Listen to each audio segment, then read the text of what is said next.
Right, students, welcome to the second lesson of our bivariate data unit. And for today's lesson, we're going to be covering scatter plots. And this is in chapter 9G. So bivariate data and scatter plots is the focus today. So our intention is to be able to produce a scatter plot. All right, so that's a big one there. Compare data from the two variables and describe the correlation. So producing scatter plots and describing correlation is the main intention. And in terms of being able to successfully do that, you'll be able to draw your scatter plots from your X and Y tables. So we've seen a bit of this before. You'll also be able to describe correlation between two variables. So that's a new thing for a lot of you, I think. And also produce a scatter plot and identify outliers. So that's another important one that we'll be able to do by the end of this lesson. So as a bit of a recap, if you remember back in semester 1, we learnt about univariate data. Okay, and that differs to a little bit of what we are doing here, but just as a bit of a recap, so you understand the difference, in univariate data, we talked about measures of sensors like mean, median, and mode. We also talked about frequency tables, so getting data in a frequency table like this. Okay. Also had histograms, so where you've got bars that are connected like so, and you had data within range. We also talked about your 5-number summaries, so the minimum, the maximum, Q1, Q3, and the median. It doesn't have to be in that order, but remembering back to this as it relates to box plots, as 5-number summaries can be drawn using your box plots. So all those topics, okay, were related to univariate data. So all of it falls under that, where the focus is just the one variable for univariate. But then how does it differ to what we're doing now with bivariate? So if you look at the naming convention, univariate means one, bivariate, okay, what could that mean? Well, bivariate data will involve two variables, okay? So instead of one variable, you've got two variables where data from both variables is recorded and graphed. So a really big part of bivariate data is graphing your data, because this will help you to examine a relationship between them. So remember, looking back at the learning intention and success criteria, the word correlation is very much related to the word relationship. Okay, correlation, put that in there. Bivariate data. So in this topic, this is what you'll be seeing a lot of. So you'll be representing bivariate data in scatter plots, as we mentioned before. Okay, so scatter plots are basically, you've got an X variable and a Y variable, or X axis, Y axis, and you've got plots or dots in that graph that represents what you've got in terms of data. You've got X and Y tables. So X and Y tables are basically related to scatter plots. You draw scatter plots based off what the data is in an X and Y table. Okay, so this is what they might look like. This is a horizontal X and Y table. That's a vertical. It's the same thing. Okay, it doesn't matter what direction they are, but just know that there's an X variable and then there's a Y variable. And you also see them in linear graphs. So linear is the other topic that we're working on. And you'll find that there's actually a lot of connections between linear and bivariate data. Okay, they're actually very much connected to each other. As you can see, in a linear graph, you've got an X and Y table as well, X and Y graph as well. Except the difference is there's no scatter plots, but there is a line. Okay, and much like what you can do, and this is how they're somewhat connected, is in a scatter plot for bivariate data, you can actually draw a line. Okay, and we can actually do a lot of things with that. I'll leave it at that. So let's get into it. What's a scatter plot? Scatter plots can help us determine if there is a relationship between the two variables. Okay, so we're looking at the relationship, the connection between two variables. So if we look at these two graphs, or these two scatter plots here, what are the variables in these scatter plots? So the variables are referring to basically what's in your X and your Y axis. Okay, for both of these scatter plots. What's in your X, what's in your Y? So let's examine this scatter plot for now.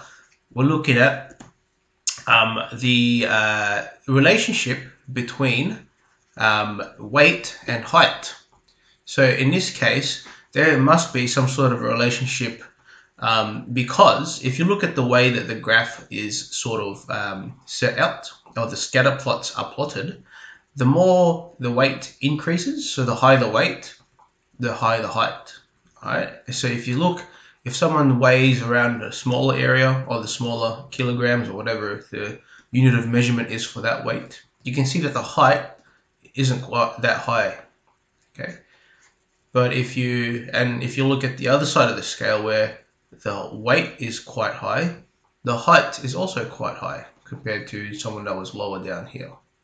Okay, so looking at this, you can see that there's some sort of upward pattern. Okay, therefore there must be some sort of connection between weight and height, or some sort of relationship. Let's look at this one. So we're looking at hours spent gaming instead of studying, and your test results. Okay, so this is, again, it seems to me that there might be a relationship because of the way that the dots are set, or that they're plotted here. And you can see that the lower the hours of gaming, so let's say for someone who spent, this is about like what, maybe 5 hours of gaming, they had really high test results. Okay, so you can see it in that dot there, that plot. And on the contrary to that, on the other side, someone who spent a lot of hours gaming, right there, had a really low test score. Okay, so there must be some sort of relationship between hours spent gaming and the test results. So when I talk about the word relationship, okay, we're talking about this word correlation. Okay, it's just a fancy word for saying basically the connection between two variables, or what's the relationship between two variables. So if I ask you what is the correlation between these variables, I'm asking you what is the relationship. However, there are some things that we need to abide by when talking about the relationship. We need to talk about two things, okay, when describing correlation or relationship between the variables. So we need to talk about the strength and the direction. Right? These are two very important aspects that you need to understand in order to describe correlation. So strength, okay, you've got these four options to pick from. And I've put them here so that you understand what the options are and you know what they are beforehand. For direction, there are two options as well. Okay, and we'll get into what they mean. So let's look at strength. So if we're looking at correlation and talking about strength, strength refers to how close the points in the scatter plot will resemble some sort of straight line. Okay, I will underline this bit here, how closely the points are in the scatter plot. Okay, so strength refers to basically the closeness of the dots in the graph. And there's four options. So if a graph looks like this, a scatter plot looks like this, where there's not really any clear direction, and you can't really, and they're quite spread apart, that means it's no correlation. Okay. I usually, the way that I can tell if there's no correlation is if you can't really tell there's any clear direction that the scatter plot is going. So you can't tell if it's going up or down.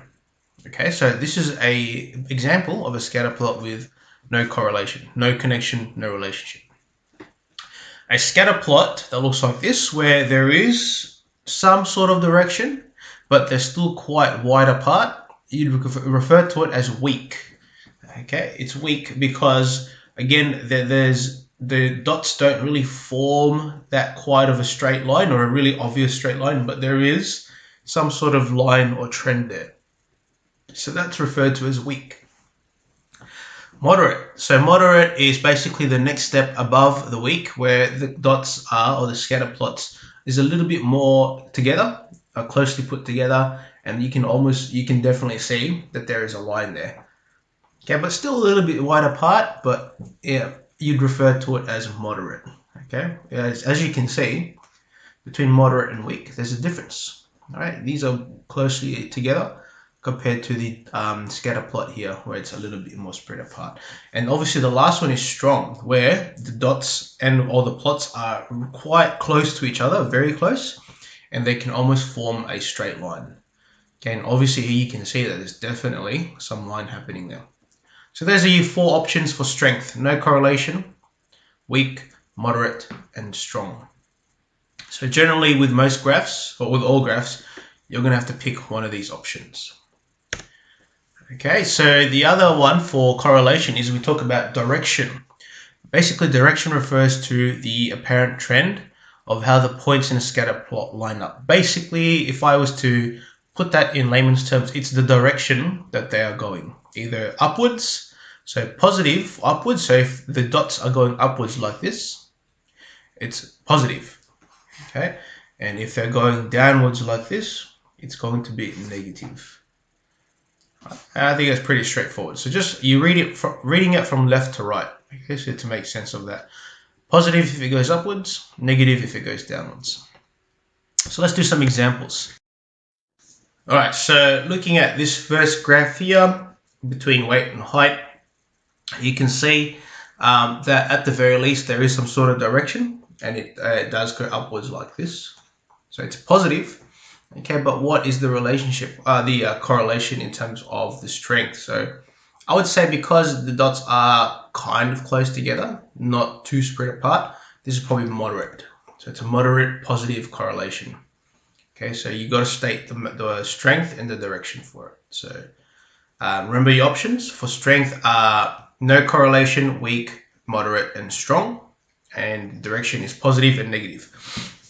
How about this graph here? Well, I can see that it's going downward, so it's definitely going to be negative. Okay, like that. But what's the strength? Well, the dots are quite close to each other, so I would say this is pretty strong. So it's a strong and negative correlation. Okay, let's try these ones. So shoe size and IQ. Well, for shoe size and IQ, I can see that the dots are kind of all over the place, and there's no clear direction here. So I would say this has no correlation whatsoever. And if you think about it, your shoe size and your IQ don't really determine what your IQ is going to be. There's not really any connection between them, so it wouldn't make sense for there to be. Last one here, okay, weight versus exercise. Well, the dots are definitely going downwards, so it's going to be negative. Okay, and they are quite spread apart. And also there's one dot here that is very far away, and that kind of I think would affect, actually not, I think it would definitely affect the correlation here, and it would make it weak. Okay, so it's a weak negative correlation. Now going back to that dot, okay, that dot right there, okay, is what we would call an outlier. So some scatter plots can have an outlier. We saw this in univariate data where these points or this data is quite separate from the rest of the data. So if all of the data is around here and you've got one bit there that's sort of on its own, it's an outlier.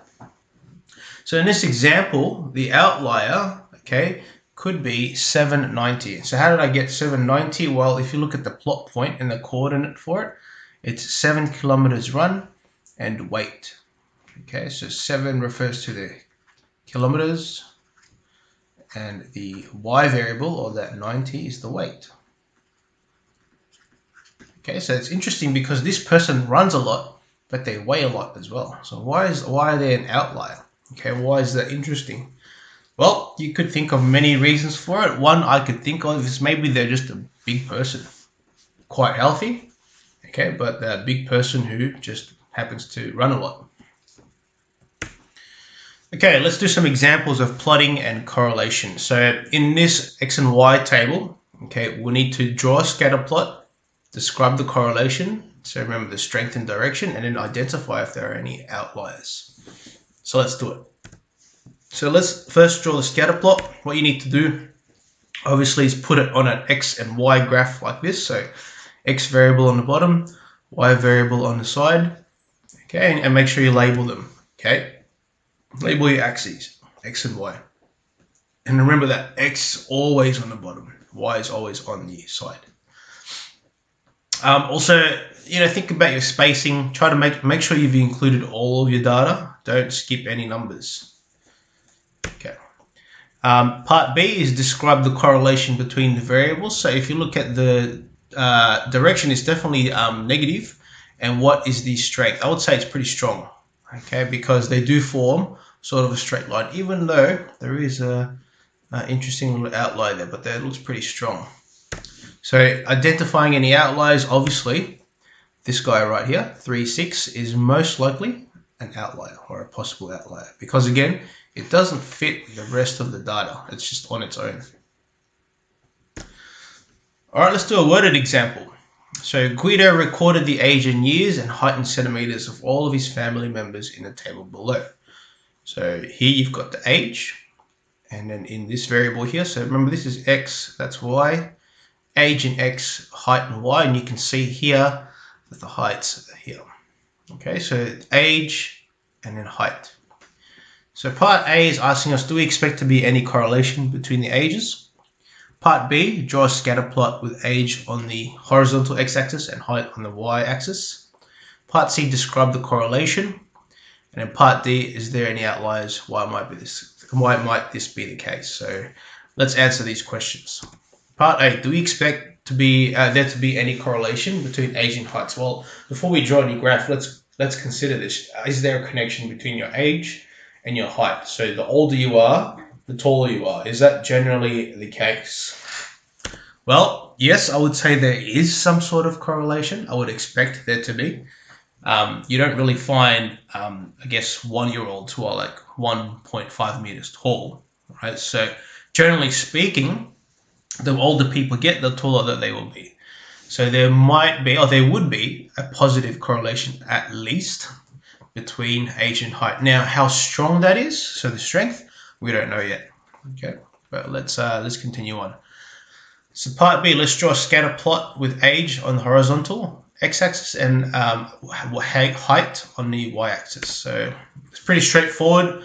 Make sure that you again include your values, and also just a thing to note, if you want to skip values, you can use a break like this. Okay, I've used one here to skip all my values between 0 and 29 as I started at 30.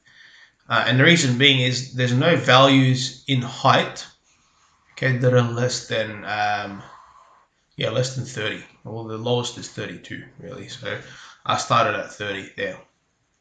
Okay, really important that you again label your axes. So height is on the y-axis, age on the x, and I've just called this age and height. All right, part C, describe the correlation between them. So in terms of the correlation, it definitely looks positive. And I would say it's either moderate to weak, but in this case, we've put down weak. And the reason being is most likely because of those outliers. It's affected it in some way. If we got rid of them, I think I would say that this is probably going to be more moderate, but in this case, it's positive and weak. So in terms of your answer, make sure you write it like this. There is a weak positive correlation between age in years and height in centimeters. So you want to talk about the strength and direction, and then talk about the two variables. It's a really good way to put your answers. Part D, are there any data values that might be considered an outlier? Why might this be the case? Now, I kind of circled them before, but it's basically these two variables here. Okay, so part of that question is asking what are the outliers and why are they outliers? Okay, so let's examine that. So I wrote here, a 77-year-old who is 155 centimeters tall could be considered an outlier. So why are they an outlier? Well, it's probably because they're a little bit older. They're like elderly person. And I think if you think logically about it, elderly people do tend to shrink a little bit. And that's not because they could get smaller, but I think it's their posture. Okay, it's a scientific thing. As you get older, your posture tends to lower down a little bit. And this one here is also an outlier. A 0-year-old who is 32 centimeters tall could be an outlier, and that's probably because they're a baby. Okay, when babies are born, they kind of come out in different heights and weights and lengths. So, that might be an outlier. Cool. So as a recap, and to end the lesson, scatter plots are used to draw your bivariate data. So remember, bivariate data, scatter plot, and it helps us to determine the relationship between them. Okay, so the other word for relationship is correlation. When we talk about correlation, should I put that in here? Correlation. When we talk about correlation, we're talking about the strength and the direction. So remember, the options for strength are no correlation, weak, moderate, strong. And for direction, you got positive and negative. And we use them again to describe the correlation. And outliers are points in a scatter plot that are appearing separate or isolated from the rest of the data. And generally, you'll have to think of a reason as to why there might be an outlier. And that's it, guys. So go off and do your exercises for Chapter 9G. Your questions are obviously attached in your PDF in the Teams assignment. So if you have any questions, please let me know. Thank you.